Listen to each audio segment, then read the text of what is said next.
Hi guys, welcome back to my channel. इस video में हम लोग इलास्ट्रेशन 29 पार्टनरशिप डिसॉल्यूशन का करेंगे। अगर आपको पूरे कोर्स के लिए खुद को इनॉल करना है तो चैनल को सब्सक्राइब करके आप खुद का इनॉलमेंट कंप्लीट कर सकते हो।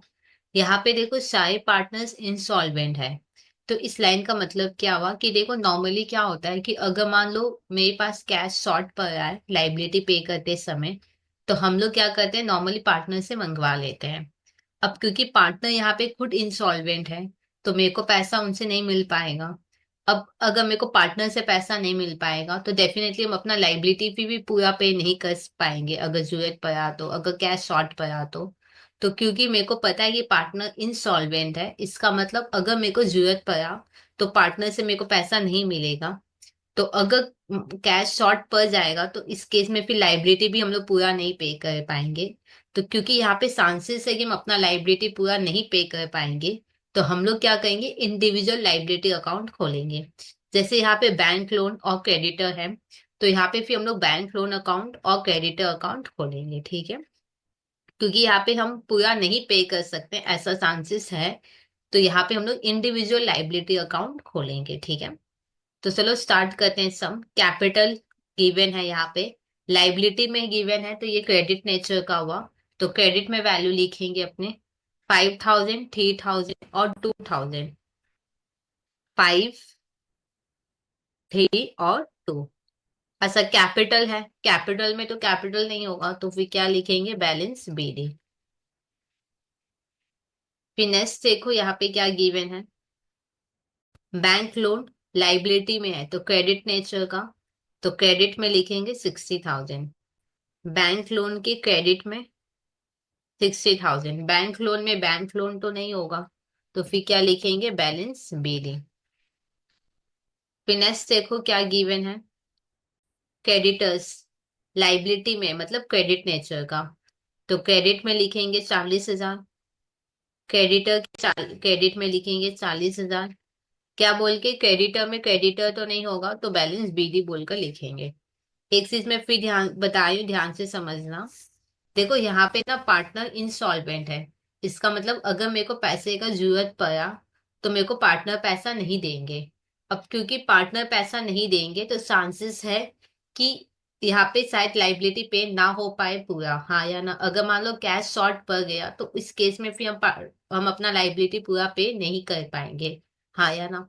और अगर आपको लगता है कि चांसेस है कि आप लाइबिलिटी पूरा पे नहीं कर सकते हो तो फिर आपको अलग अलग से लाइबिलिटी अकाउंट खोलना पड़ेगा, ठीक है। तो इसलिए मैंने यहाँ पे बैंक लोन अकाउंट और क्रेडिटर अकाउंट बनाया था। अब फिक्स एसेट में आ जाओ। फिक्स एसेट तो हम लोग यूटिलाइजेशन में खत्म करेंगे, फिक्स एसेट को यूटिलाइजेशन में खत्म करेंगे। देखो फिक्स एसेट डेबिट नेचर का होता है, फिक्स एसेट डेबिट नेचर का होता है, इसको खत्म करोगे तो ये क्रेडिट होगा। तो एंट्री क्या होगा, टू फिक्स एसेट अकाउंट, जो कि कितना है, 1 लाख। और ये यूटिलाइजेशन में खत्म होगा तो यूटिलाइजेशन अकाउंट डेबिट 1 लाख। अब यूटिलाइजेशन के डेबिट में लिखो 1 लाख, यूटिलाइजेशन के डेबिट में लिखेंगे 1 लाख। क्या बोल के, टू फिक्स्ड एसेट अकाउंट। फिर नेक्स्ट देखो क्या गिवन है, कैश गिवन है। क्योंकि ये एसेट में है तो डेबिट नेचर का है ये, तो डेबिट में अपने लोग लिखेंगे 10,000, डेबिट में लिखेंगे 10,000। अब कैश में कैश थोड़ी ना होगा तो क्या लिखेंगे, बैलेंस बीडी। कैश में कैश नहीं होगा, उसकी जगह बैलेंस बीडी लिख देंगे। अब यहाँ पे देखो क्या लिखा हुआ है, सारे पार्टनर इंसॉल्वेंट हो गए। इसका मतलब अगर अपने को पैसे का जरूरत हुआ लाइबिलिटी पे करने के लिए तो पार्टनर से नहीं मिलेगा। तो इस केस में चांसेस है कि अगर कैश शॉर्ट पड़ गया तो हम लोग फिर लाइबिलिटी पूरा पे नहीं कर पाएंगे, फिर कुछ पोर्शन तक ही पे करेंगे। प्रॉफिट रेशियो गिवन है, एसेट हमने सेल कर दिया और कितना मिला, 60,000। एसेट सेल हो गया, इधर आपको ट्रैकिंग रखने की जरूरत नहीं क्योंकि एक ही एसेट था, तो ऐसे समझ में आ जाएगा। देखो एसेट सेल हुआ है तो हमारे यहाँ से क्या एसेट गया, तो अपने लिखेंगे to fix asset account. Balance sheet में देखो एसेट 1 लाख था, एसेट को सेल करके कितना रुपया मिला अपने को, 60,000 और यहाँ पे कैश है तो कैश अकाउंट डेबिट 60,000। अब जो भी गैप होगा वो यूटिलाइजेशन बोल के लिख देंगे, यूटिलाइजेशन अकाउंट डेबिट 40,000। ठीक है। अब फिक्स एसेट याद है यूटिलाइजेशन में गया था, तो फिक्स एसेट को काट के लिखेंगे यूटिलाइजेशन। तो अल्टीमेट एंट्री क्या होगा? देखो यूटिलाइजेशन डेबिट भी है और क्रेडिट भी है, तो ये फाइनल जर्नल नहीं हो सकता। आपको एक फाइनल जर्नल करना होगा जिसमें यूटिलाइजेशन को या तो डेबिट करो या तो क्रेडिट करो। देखो फाइनल जर्नल में कैश तो डेबिट होगा, ये कंफर्म है, हाँ या ना, क्योंकि कैश एक ही पे आया है तो कैश तो डेबिट होना है। अब टू में डिफरेंस आया है तो पक्का वो यूटिलाइजेशन का ही आया होगा। कितना होगा? 60,000। अब कैश के डेबिट में लिख देंगे 60,000, कैश के डेबिट में 60,000 क्या बोल के टू यूटिलाइजेशन अकाउंट, डैश दे के लिख देंगे फिक्स एसेट। फिर यूटिलाइजेशन के क्रेडिट में लिखेंगे 60,000, यूटिलाइजेशन के क्रेडिट में 60,000 बाय कैश अकाउंट, डैश दे के फिक्स एसेट। देखो अब हम लोग चेक करेंगे पहले कि कोई एसेट बाकी है कि नहीं। यहाँ पे एक ही एसेट था जो मैंने सेल कर दिया, हाँ या ना, और कोई एसेट सेल होना नहीं है। तो एक बार चेक करो कि अपने पास टोटल कितना कैश है। यहाँ पे देखो 10,000 और 60, तो अपने पास 70,000 का कैश है। ये कैश हम किसको देंगे? हम कैपिटल को तो बाद में देंगे, ओनर को तो लास्ट में दिया जाता है, हाँ या ना। अब हम लोग किसको देंगे 70 फी? पहले बैंक लोन को पहले दे या क्रेडिटर को पहले दे? देखो बैंक लोन और क्रेडिटर दोनों ही एक्सटर्नल लाइबिलिटी है, आउटसाइडर है, हाँ या ना। तो नॉर्मल क्या होता है कि पहले आउटसाइडर को देते हैं फिर पार्टनर को देते हैं, हाँ या ना। तो दोनों ही आउटसाइडर है, तो अब आउटसाइडर में किसको दोगे? आउटसाइडर में दोनों को ही दोगे, ठीक है या नहीं। जैसे पार्टनर, तो पार्टनर में सबको देंगे। तो आउटसाइडर में क्योंकि दोनों ही आउटसाइडर, तो दोनों को ही पहले पैसा मिलेगा। कैसे हम लोग पैसा देंगे? जैसे यहाँ पे 70,000 कैश है, हाँ या ना।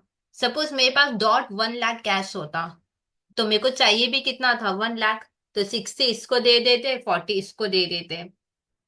या सपोज मेरे पास कैश 1,20,000 होता, तो आराम से 60 इसको पे कर देते, 40 इसको पे कर देते, और जो 20 बचता वो पार्टनर को पे कर देते। अब क्या है कि यहाँ पे मेरे पास कैश कम पर है, क्योंकि टोटल मेरे को 1 लाख रुपया पे करना है, तो मेरे पास कैश 70 ही है। तो अब ये 70,000 हम कैसे पे करें?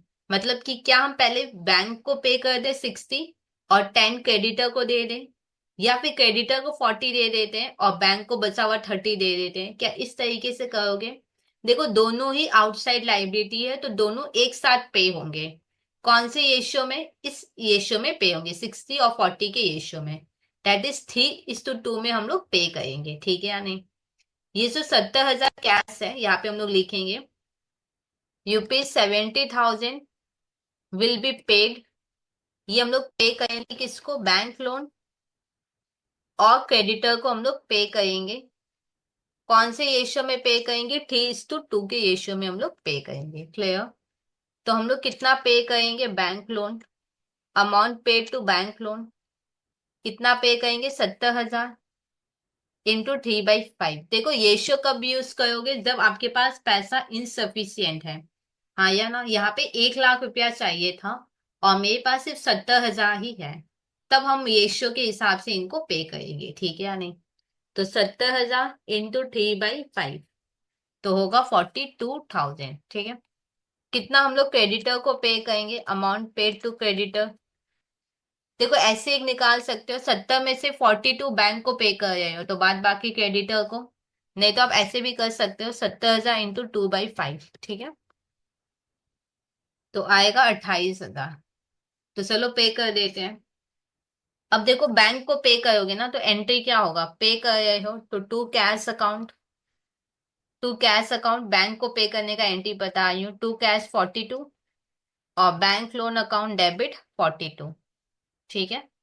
फिर क्रेडिटर को पे करेंगे, तो क्रेडिटर को पे करेंगे तो एंट्री क्या होगा? टू कैश अकाउंट 28 और क्रेडिटर अकाउंट डेबिट 28, ठीक है। क्या ये बात क्लियर है? बैंक को पे करेंगे तो टू कैश और बैंक लोन डेबिट, 42 पे करेंगे, क्रेडिटर को पे करेंगे तो 2 कैश और creditor debit 28।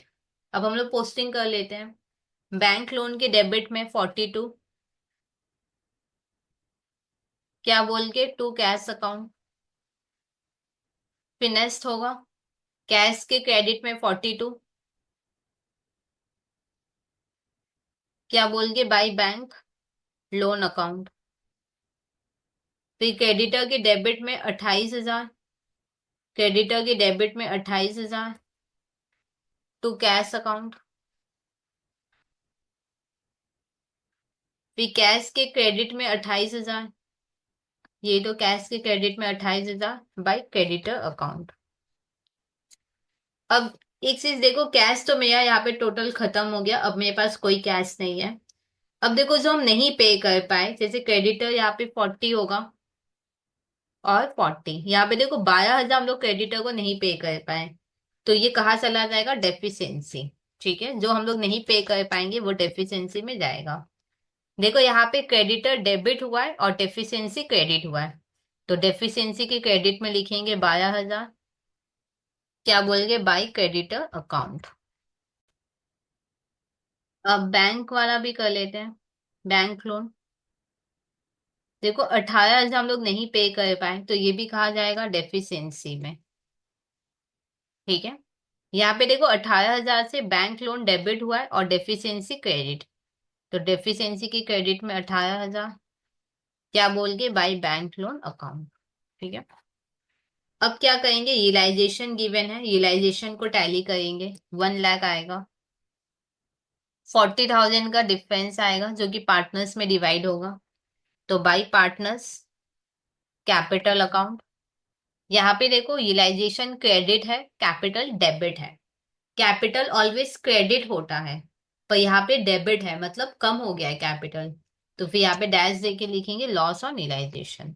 Capital always credit होता है, पर यहाँ पे डेबिट हो गया, उल्टा हो गया, इसका मतलब यहाँ पे कैपिटल कम हुआ है, तो फिर इसको हम लोग क्या बोलेंगे, लॉस बोलेंगे, लॉस ऑन यूटिलाइजेशन। अब डिवाइड कर लेते हैं पी क्यू आर में, पी क्यू और आर, ये दिया हुआ है क्वेश्चन में 5:3:2 में, तो इधर आएगा 20,000,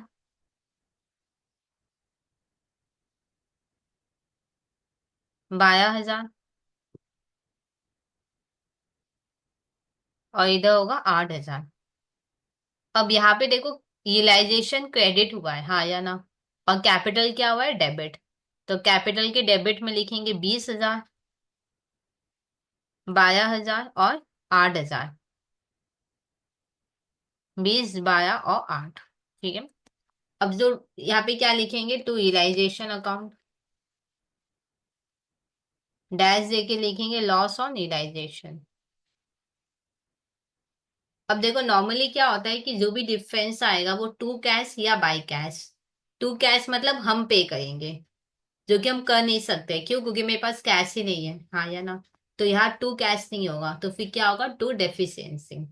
ओके, यहाँ पे पता है हम लोग बाई कैश लिखते थे, मतलब पार्टनर से मिलेगा, अब पार्टनर खुद इंसॉल्वेंट है तो वो तो दे नहीं पाएंगे, तो बाई कैश नहीं होगा, तो फिर क्या होगा, बाई डेफिशिएंसी, मतलब जो भी डिफरेंस आएगा वो डेफिशिएंसी भूल कर जाएगा।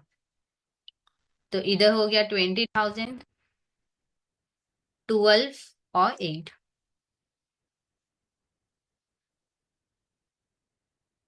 इधर 15,000 आएगा बाई डेफिशिएंसी अकाउंट। अब यहाँ पे देखो कैपिटल क्रेडिट है, हाँ या ना, और डेफिशिएंसी डेबिट, तो डेफिशिएंसी के डेबिट में लिखेंगे 15, 9 और 6, 15, 9 और 6, लिख देंगे to P's capital account, to Q's capital account, to R's capital account. अब देखो कैश तो हम लोग का टैली हुआ हुआ है, 70 आएगा, ये टैली हुआ हुआ है अपना, और सारे अकाउंट रियलाइजेशन टैली कैपिटल सब टैली हुआ हुआ है, अब सिर्फ डेफिशिएंसी बाकी है, इसको टैली कर लो, लास्ट में ये इक्वल ही होंगे दोनों तरफ, और इधर भी 30। तो इस तरीके से सम कंप्लीट हुआ। कोई डाउट रह जाए तो कमेंट सेक्शन में लिख सकते हो। और अगर अभी तक आपने खुद को इनरोल नहीं किया तो चैनल को सब्सक्राइब करके आप खुद का इनरोलमेंट कंप्लीट कर सकते हो।